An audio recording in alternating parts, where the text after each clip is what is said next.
بسم الله الرحمن الرحیم. حلال و حرام و شرعی معیاراتو کې دوم معیار ضرر اور مضرت ته. ضرر مطلب دا چې هر هغه شی چې هغه د وجې نه انسان یو ناپسندیده حالت تکلیف سره مخامخ کیږي. برابره خبره ده دا تکلیف عقل، مال، نسل، ځان اور دین کې یو شي سره انفرادي طور باندې متعلق وي یا مجموعي طور باندې متعلق وي. تا کوم پنځو شیانو نه مو واخیسته که نه دا مقاصد شریعت دوته ویلی شي. ها، عقل شو، مال شو، نسل شو، ځان شو اور دین شو. د شریعت څومره نزول ده دا دغو پنځو شیانو حفاظت لپاره ده. د شریعت څومره قواعد دي، اصول دي، فروعات دي، جزئیات دي، تاسو دې تفتیش او تحقیق وکړئ دا به دغو پنځو شیانو ګرد ویږي. د عقل حفاظت، د مال حفاظت، د نسل حفاظت، د ځان حفاظت او د دین حفاظت. نبی صلی الله علیه وسلم ولا هغه روایت وخت کو کوم په عرفات میدان کې څه فرمایي؟ ګوره تپوسونه کوي دا کومه ریز ده، دا کوم وطن ده، دا کومه میاشت ده.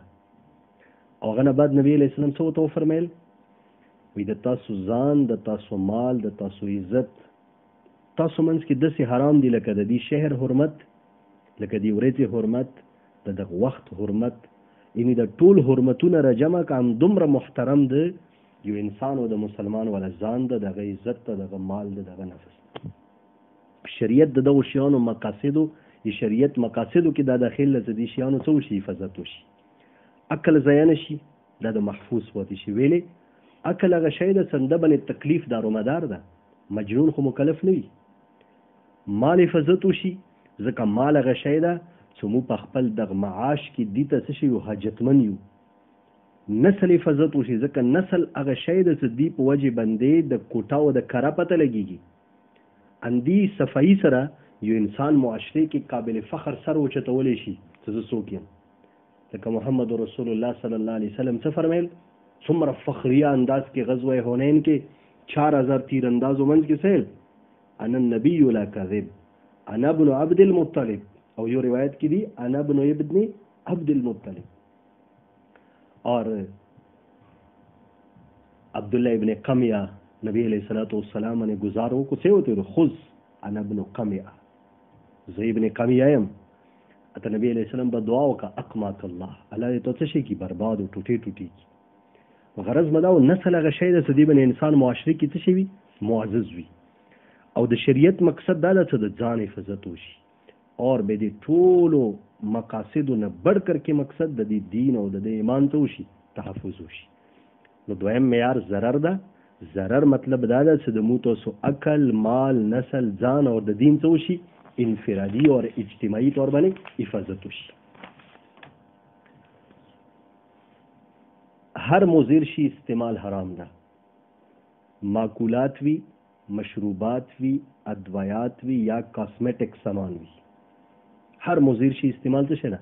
دا حرام ده. دومره ضابطه ده ای حرمت معیار هغه ضرر ده چې هغه مهلک وي یا هغه نه داسې ناقابل برداشت تکلیف راتلو خطره وي چې انسان برداشت نه بیا غوځي. عام ضرر نه، ځکه عام ضرر خو دنیا هر مفید شي کې مشته ده. نو خو ضرر نه کوم ضرر چې هغه یا مهلک ده یا هغه ناقابل برداشت تکلیف پیدا کوونکی ده، دغه ضرر ته څه شی ده؟ د شریعت ولا معیار ده. دینه بعد بحث دا ده چې د ضرر اقسام متبین کړي دي. اټولو ناول متبینوي محل اعتبار سره ضرر 5 قسمونه دي. ضرر د دین لکه کوم باندې اوس لږه خبره وشوه، ضرر د نفس، ضرر د نسل، ضرر د مال اور ضرر د عقل. دې 5 حفاظت تر لپاره پورا شریعت نازل شوی اور اندغه 5 کوم څه دي اندې ته مقاصد شریعت لشي. دوم قسم به اعتبار ماده د ضرر 2 قسمونه دي. یو ضرر عاجل ده اور یو ضرر عاجل ده. ضرر عاجل یعنی فوری ضرر، هغه فورا حلقت ته سړی ورسوي، لکه زهر څکل شو. دومره وافر مقدار کې زهر سړی وڅکي چې هغه انسان څه ته ورسوي؟ فوري حلقت ته ورسوي. یا فوري حلقت ته خود نه رسوي، خو داسې یو شي خوړل یا څکل چې هغه د تو یا ګردې فیل کې اقدم د ګردو فیلونکی وي، یا د زړه فیلونکی وي، یا د انسان په وجود کې داسې شي فیلونکی وي چې هغه د انسان ضرر طرف ته څه کېږي؟ مفضي کېږي. دته ویلی شي ضرر عاجل. او ضرر عاجل یعنی سلو اور بتدریج ضرر. مثال کے طور باندې سیګریټ څکل شو، اوس سیګریټ نن وڅکئ هېڅ ضرر یې نشته، خو د دې ضرر ورور اخري به چېرته ورسېږي؟ د پیپړو کینسر ته سړی وبسي.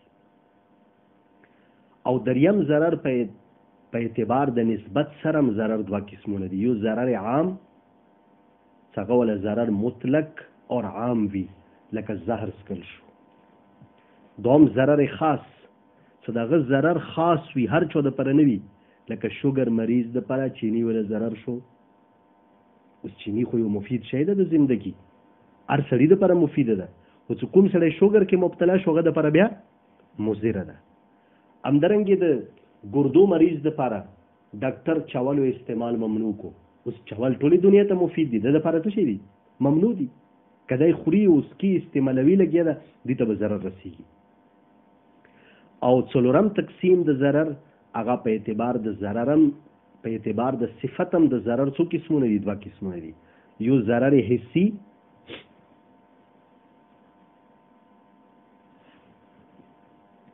چې هغه ضرر جسمانی یا عقلي اعتبار سره وي، او د دې ضرر حسي ولا کوم معیار دغه درې شیان دي. یو دا چې مهلک وي، غیر معمولی ناقابل برداشت ضرر و تکلیف باعث وي، اور بل دا چې بلا واسطه څه شی وي؟ مضر وي.